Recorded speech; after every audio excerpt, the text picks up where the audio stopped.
de un árbol se encontraba encaramado un indiecito guaraní, que sobresaltado por un grito a su madre Villamocho y Benito se murió. Y que entre los brazos maternales por extraño sortilegio en Shogui se convirtió. Shogui, cantando está mirando y así mirando ya volando se alejó.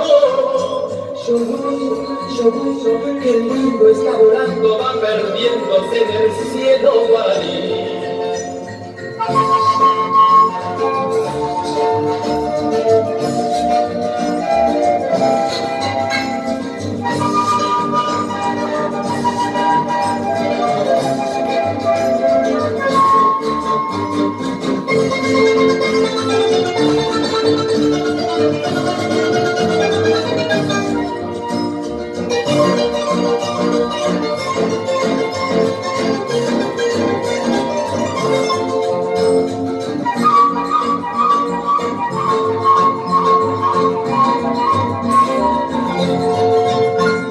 Y desde aquel día que recuerda el indiecito cuando se oye como al Shogui, es el canto alegre y bullantero del precioso mensajero, repite su cantar.